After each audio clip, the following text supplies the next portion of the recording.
Come on. Come on. Is she gonna be okay? Come on. I love my dad. What happened? What's going on? What's going on? We heard a bang. We heard a bang.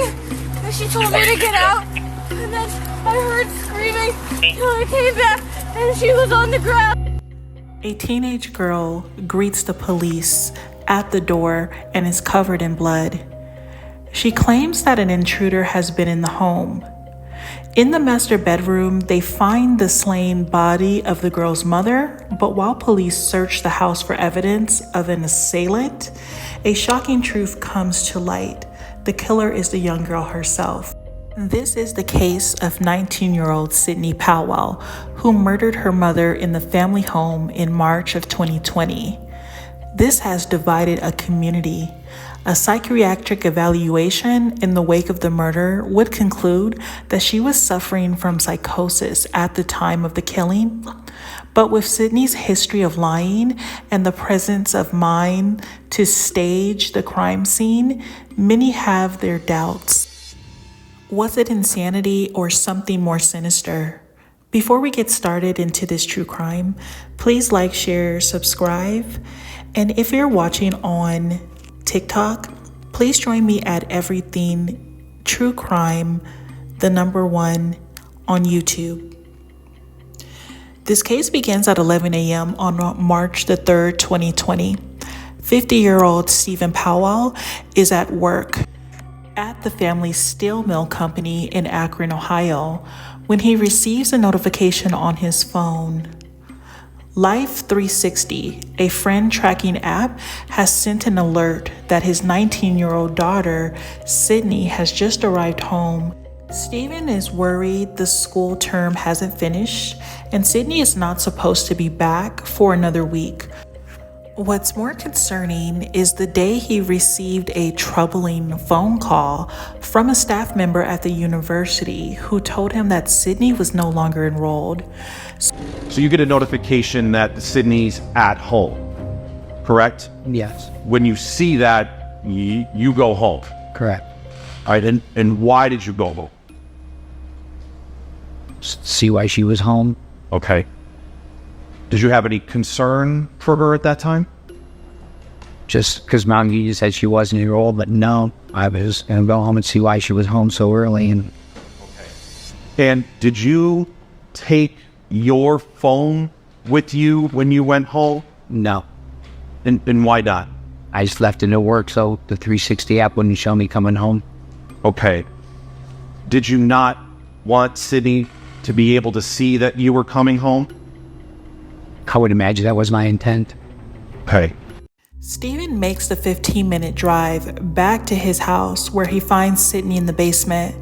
He gently presses her on the situation at the university, but she still insists that she is enrolled at Mount Union. So she told you she was essentially still enrolled, but just having some trouble? I don't know if she used the word trouble, but you should, And again, I don't want to put words in your mouth. You tell me. And then What did she say? she was, I don't remember the details, but I remember she said she was still going to some of her classes with her friend Lauren. What was, when she told you this, what was your response? That we would work it out. Okay.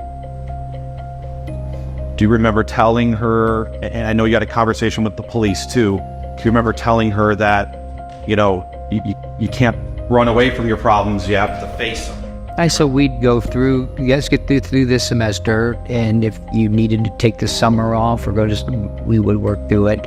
I remember she said, all her friends have their shit together and she doesn't, and I told her, no, that's not true.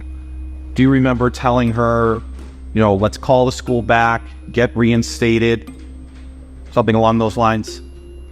And I think I said, let's call your mother. I'm sorry. I think I said, let's call your mother. Okay, and why did you say that? Brenda was better at things like that than me. And do you mean by dealing with Sydney or the college or both? Probably both. Did you stay at home? I'm sorry, do you need a minute? No, go ahead. Take your time, sir. Did you stay at home until Brenda got there, or did you leave before she got home? I left before she got. At a loss, Stephen calls wife, 50-year-old Brenda Powell. Brenda is a child specialist at the Akron Children's Hospital with years of experience in dealing with emotionally charged situations. She's also incredibly close to their daughter, Sydney. Stephen leaves Sydney at home to wait for Brenda, and he returns to work a short time later. Staff at Mount Union University received a voice message from Brenda Powell asking for a call back. Associate Dean Michelle Gaffey and Dean of Student Affairs John Frazier are between meetings when they learn that Brenda Powell is trying to get a hold of them. Brenda, they know, is the mother of the student they've recently had some trouble with, Sydney Powell. Bracing themselves for a potentially difficult conversation, they head to the office of Dean Frazier to return the call. Once you received that voice message? So we were walking back together, and we still had some work to do from the meeting we left, and Dean Frazier said, why don't we just go to my office and make this call first? He dialed, the phone was answered, and Mrs. Powell answered. When you say Mrs. Powell, is that Brenda who answered? Brenda answered, yes. Okay. And what did you tell Brenda at that time? So Dean Frazier was speaking and simply said, Brenda, this is Dean Frazier. I'm sitting here with Michelle Gaffney, our Associate Dean of Students. We're returning your call, and that's about as far as we got. And Miss Gaffney, what happened next? There was a very large or a very loud sort of thud sound, like a pounding or a thud, accompanied by a pretty loud scream. We're both talking into the phone, saying, you know, what's happening? Are you okay? Do you need help? What's going on?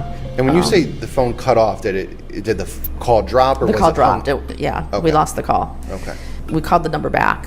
Brenda's number that she'd left, and we called twice, and there was no answer. It rang and no answer. When it went to voicemail, we hung up and we called again. The phone was answered. Okay. On the third try to the number, and Dean Frazier said something along the lines of, Brenda, is that you? Are you there?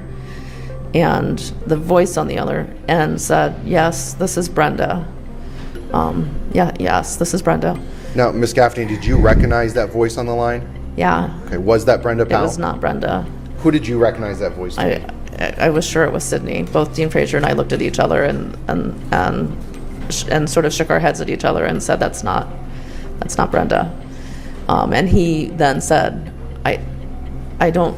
Sydney, I think this is you. This is not Brenda. And what happened next? The phone went dead. Okay. And Miss Gaffney, what did you do next?